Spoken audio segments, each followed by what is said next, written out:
ಸಿದ್ದರಾಮಯ್ಯ ಸರ್ಕಾರದ ಮತ್ತೊಬ್ಬ ಸಚಿವರ ತಲೆದಂಡ ಆಗುತ್ತಾ? ಭ್ರಷ್ಟಾಚಾರ ಆರೋಪದಲ್ಲಿ ಸಚಿವರ ರಾಜೀನಾಮೆ ಫಿಕ್ಸ್ ಆಗುತ್ತಾ? ಸಿದ್ದರಾಮಯ್ಯ ಸರ್ಕಾರದ ಮತ್ತೊಬ್ಬ ಸಚಿವರ ತಲೆದಂಡ. ಭ್ರಷ್ಟಾಚಾರ ಆರೋಪದಲ್ಲಿ ಸಚಿವರ ರಾಜೀನಾಮೆ ಫಿಕ್ಸ್. ಯಾವುದೇ ಕ್ಷಣದಲ್ಲಿಯೂ ಆರ್ಬಿ ತಿಮ್ಮಾಪುರ್ ತಲೆದಂಡ ಆಗಬಹುದು.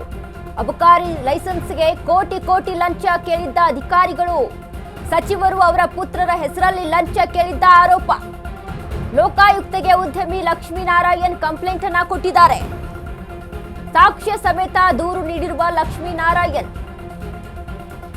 ಈಗಾಗಲೇ ಸಿಎಸ್ಗೂ ಸಚಿವರ ವಿರುದ್ಧ ಕೆಆರ್ಪೇಟೆ ಶಾಸಕ ಆರ್ಬಿ ತಿಮ್ಮಾಪುರ್ ರಾಜೀನಾಮೆಗೆ ಬಿಜೆಪಿಯು ಇದೀಗ ಬಿಗಿಪಟ್ಟನ್ನ ಹಿಡಿದಿರುವಂತದ್ದು. ತನಿಖೆ ನಡೆಸುವಂತೆ ಲೋಕಾಯುಕ್ತ ಎಸ್ಪಿ ಶಿವಪ್ರಕಾಶ್ಗೆ ದೂರು. ಸಿದ್ದರಾಮಯ್ಯ ಸರ್ಕಾರದ ಮತ್ತೊಬ್ಬ ಸಚಿವರ ತಲೆದಂಡ ಆಗುತ್ತಾ? ಹಾಗಾದ್ರೆ ಭ್ರಷ್ಟಾಚಾರ ಆರೋಪದಲ್ಲಿ ಸಚಿವರ ರಾಜೀನಾಮೆ ಫಿಕ್ಸ್ ಆಗುತ್ತಾ? ಯಾವುದೇ ಕ್ಷಣದಲ್ಲಿ ಆದ್ರೂ ಆರ್ಬಿ ತಿಮ್ಮಾಪುರ್ ತಲೆದಂಡ ಆಗಬಹುದು. ಅಬಕಾರಿ ಲೈಸೆನ್ಸ್ಗೆ ಕೋಟಿ ಕೋಟಿ ಲಂಚ ಕೇಳಿದ್ದ ಅಧಿಕಾರಿಗಳು, ಸಚಿವರು ಅವರ ಪುತ್ರರ ಹೆಸರಲ್ಲಿ ಲಂಚ ಕೇಳಿದ್ದ ಆರೋಪ ಕೇಳಿ ಬಂದಿದೆ. ಇದೀಗ ಲೋಕಾಯುಕ್ತಗೆ ಉದ್ಯಮಿ ಲಕ್ಷ್ಮೀನಾರಾಯಣ್ ಕಂಪ್ಲೇಂಟ್ ಅನ್ನ ಕೊಟ್ಟಿದ್ದಾರೆ. ಸಾಕ್ಷ್ಯ ಸಮೇತ ದೂರು ನೀಡಿರುವಂತಹ ಲಕ್ಷ್ಮೀನಾರಾಯಣ್ ಈಗಾಗಲೇ ಸಿಎಸ್ಗೂ ಸಚಿವರ ವಿರುದ್ಧ ಕೆಆರ್ಪೇಟೆ ಶಾಸಕ ದೂರನ್ನ ನೀಡಿದ್ದಾರೆ. ಆರ್ಬಿ ತಿಮ್ಮಾಪುರ್ ರಾಜೀನಾಮೆಗೆ ಬಿಜೆಪಿಯು ಒಂದು ಕಡೆ ಬಿಗಿಪಟ್ಟನ್ನ ಹಿಡಿದಿರುವಂತದ್ದು. ತನಿಖೆ ನಡೆಸುವಂತೆ ಲೋಕಾಯುಕ್ತ ಎಸ್ಪಿ ಶಿವಪ್ರಕಾಶ್ಗೆ ದೂರನ್ನ ಕೊಟ್ಟಿದ್ದಾರೆ. ಹಾಗಾದ್ರೆ ಯಾವುದೇ ಕ್ಷಣದಲ್ಲಾದ್ರೂ ಕೂಡ ಸಚಿವರ ತಲೆದಂಡ ಆಗಬಹುದು. ಆರ್ಬಿ ತಿಮ್ಮಾಪುರ್ ತಲೆದಂಡ ಆಗುತ್ತಾ ಹಾಗಾದ್ರೆ ಅನ್ನುವಂತಹ ಅನುಮಾನಗಳು ಈಗ ವ್ಯಕ್ತವಾಗ್ತಾ ಇದೆ. ಸಿದ್ದರಾಮಯ್ಯ ಸರ್ಕಾರದ ಮತ್ತೊಬ್ಬರ ಸಚಿವರ ತಲೆದಂಡ ಆಗುತ್ತಾ? ಇದೀಗ ಭ್ರಷ್ಟಾಚಾರ ಆರೋಪದಲ್ಲಿ ಸಚಿವರ ರಾಜೀನಾಮೆ ಫಿಕ್ಸ್ ಅಂತ ಹೇಳಲಾಗ್ತಾ ಇದೆ. ಇದೀಗ ಸಾಕ್ಷಿ ಸಮೇತ ದೂರು ಕೊಟ್ಟಿರುವಂತದ್ದು. ವಿಟಮಿನ್ ಎಂ ಕೊಟ್ರೆ ಅದಕ್ಕೆ ಮೈಕ್ರೋ ಬ್ಲೇಯರ್ಗೆ ಮಿನಿಸ್ಟರ್ಗೂ ಹೋಗ್ತದೆ 1.5. ನಿಮ್ಗೆ ಇರೋ ಫ್ಯಾಕ್ಟ್ಸ್ ಕೊಡಿ ಏನು ನಡೀತಿದೆ ಅಂತ. ಏನೋ ಒಂದು 25 ಕಮ್ಮಿ ಮಾಡ್ಕೊತಾರೆ, ಆಯಿತು ಹಂಗೆ ಅಂತ ಅದನ್ನು ಅಡ್ಜಸ್ಟ್ ಮಾಡಿಕೊಂಡು ಇದು ಇಲ್ಲಿಂದ ಎಲ್ಲೆಲ್ಲಿ ಹೋಗುತ್ತೆ ಅಂದರೆ ಇನ್ಸ್ಪೆಕ್ಟ್ರು, ಡೆಪ್ಟಿ, ಇಲ್ಲೇ office, revenue D C office, ಅಲ್ಲಿಂದ ನಮ್ಮ ಕಮಿಷನ್ ಆಫೀಸಲ್ಲಿ 4 ಟೇಬಲ್ ಹೋಗುತ್ತೆ, ಮಿನಿಸ್ಟ್ರಿಗೆ ಹೋಗುತ್ತೆ, J C additional commissioner, 2 D C ಇದರಲ್ಲಿ ಅವರೇ ಇಶ್ಯೂ ಮಾಡ್ತಾರೆ. ಕಮಿಷನರೇ ಇಶ್ಯೂ ಮಾಡ್ಕೊಳ್ತಾರೆ. ವಿಟಮಿನ್ ಎಂ ಕೊಟ್ಟರೆ ಇಲ್ಲ ಅಂದರೆ ಓಡಾಡಿಸ್ತಾರೆ. ನಮಗೆ 28 ಇನ್ಫಾರ್ಮೇಷನ್ ಕೇಳ್ತಾರೆ. ಏನೋ ಒಂದು ಇನ್ಫ್ಲೂಯೆನ್ಸ್ ಇತ್ತು, ಸ್ವಲ್ಪ ದುಡ್ಡು ಇತ್ತು ಅಂದರೆ ಹಂಗೂ ನಡೀತದೆ. ಇಲ್ಲ ನಾವು ಇಲ್ಲ ಸರ್ ಅವ್ರ ಕೈಲಿ ಆಗಲ್ಲ, ಅಷ್ಟಾಗಲ್ಲ ಅಂದ್ರೂ ನಮಗೆ ವಾಪಸ್ ಕಳಿಸ್ತಾರೆ. ಇದು ಸರಿ ಇಲ್ಲ, ಅದು ಸರಿ ಇಲ್ಲ, ನೀವು ಇಸ್ಕೊಂಡ್ಬಿಟ್ಟಿರ್ತೀರ, ನಮಗೆ ಕೊಡೋಣ ಅನ್ನೋದು ಒಂದು ತಲೆಯಲ್ಲಿ ಏನೋ ತಲೆಯಲ್ಲಿ ಗುಮ್ಮ ಕೊಟ್ಬಿಟ್ಟಿರ್ತಾರೆ. ಅದಕ್ಕೆ ಮೈಕ್ರೋ ಬ್ಲೇಯರ್ಗೆ ಮಿನಿಸ್ಟರ್ಗೂ ಹೋಗ್ತದೆ 1.5. ನಿಮ್ಗೆ ಇರೋ ಫ್ಯಾಕ್ಟ್ಸ್ ಕೊಡಿ ಏನು ನಡೀತಿದೆ ಅಂತ. ಏನೋ ಒಂದು 25 ಕಮ್ಮಿ. ಈ ಬಗ್ಗೆ ಹೆಚ್ಚಿನ ಮಾಹಿತಿಯನ್ನ ಕೊಡ್ತಾರೆ ನಮ್ಮ ಪ್ರತಿನಿಧಿ ವಿವೇಕ್. ವಿವೇಕ್, ಇದೀಗ ಮತ್ತೊಬ್ಬ ಸಚಿವರ ಅಂದ್ರೆ ಕಾಂಗ್ರೆಸ್ ಪಕ್ಷದಲ್ಲಿ ಮತ್ತೊಬ್ಬ ಸಚಿವರ ತಲೆದಂಡ ಆಗುತ್ತಾ ಅಂತ? ಯಾಕಂದ್ರೆ ಇದೀಗ ಆರ್ಬಿ ತಿಮ್ಮಾಪುರ್ ಅವರ ವಿರುದ್ಧ ಭ್ರಷ್ಟಾಚಾರದ ಆರೋಪ ಕೇಳಿ ಬರ್ತಾ ಇದೆ.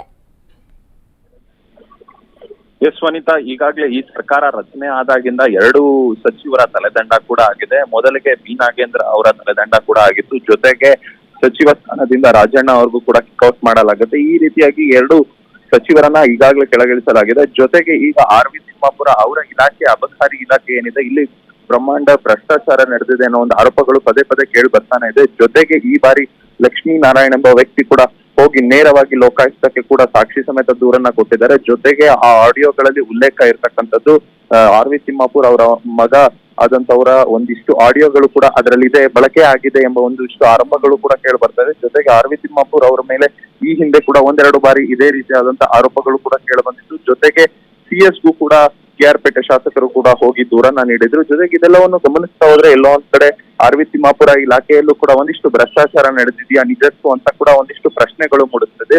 ಜೊತೆಗೆ ಇದನ್ನೇ ಅಸ್ತ್ರವಾಗಿ ಇಟ್ಕೊಂಡು ಅಸ್ತ್ರ ಮಾಡಿಕೊಂಡು ಮುಂದಿನ ಅಧಿವೇಶನದಲ್ಲೂ ಹೋರಾಟ ಮಾಡೋದಕ್ಕೆ ಈಗಾಗಲೇ ವಿಪಕ್ಷವಾಗಿರುವಂತ ಬಿಜೆಪಿ ಅವರು ಕೂಡ ಸಜ್ಜಾಗಿದ್ದಾರೆ. ಜೊತೆಗೆ ಇದು ಮುಂದಿನ ದಿನಗಳಲ್ಲಿ ಸರ್ಕಾರಕ್ಕೂ ಕೂಡ ಮುಜುಗರ ತರುವಂತ ಕೆಲಸ ಆಗ್ಬೋದು, ಡ್ಯಾಮೇಜ್ ಆಗ್ಬೋದು. ಆ ನಿಟ್ಟಿನಲ್ಲಿ ಡ್ಯಾಮೇಜ್ ಕಂಟ್ರೋಲ್ಗೆ ಏನಾದ್ರೂ RV ತಿಮ್ಮಾಪುರ್ ಅವರ ಸಚಿವ ಸ್ಥಾನದಿಂದ ತೆಗಿತಾರ ಅನ್ನೋ ಒಂದಿಷ್ಟು ಚರ್ಚೆಗಳು ಕೂಡ ಈಗಾಗಲೇ ನಡೆಯೋದಕ್ಕೆ ಪ್ರಾರಂಭವಾಗಿದೆ. ಒಂದ್ ವೇಳೆ ಅವರನ್ನ ಸಚಿವ ಸ್ಥಾನದಿಂದ ಕಿಕ್ಔಟ್ ಮಾಡ್ತಾರಾ ಅನ್ನೋ ಒಂದಿಷ್ಟು ಚರ್ಚೆಗಳು ಕೂಡ ಈಗ ಕೇಳಿ ಬರ್ತದೆ. ನಿಜಕ್ಕೂ ಸರ್ಕಾರ ಇದರಲ್ಲಿ ಯಾವ ರೀತಿಯಾದ ನಿರ್ಧಾರಗಳನ್ನ ತೆಗೆದುಕೊಳ್ಳುತ್ತೆ ಅಂತ ಕೂಡ ಕಾದ್ ನೋಡ್ಬೇಕಾಗಿರುತ್ತೆ ಅಂತ. ಈಗಾಗಲೇ ಉದ್ಯಮಿ ಆದಂತಹ ಲಕ್ಷ್ಮೀನಾರಾಯಣ್ ಅವರು ಒಂದು ಸಾಕ್ಷಿ ಸಮೇತ ದೂರನ್ನ ದಾಖಲಿಸಿರುವಂತದ್ದು. ಒಂದ್ ಕಡೆ ಬಿಜೆಪಿನೂ ಕೂಡ ಪಟ್ಟನ್ನ ಹಿಡಿದಿದೆ ಈ ಬಗ್ಗೆ ತನಿಖೆ ಆಗ್ಬೇಕು ಅಂತ.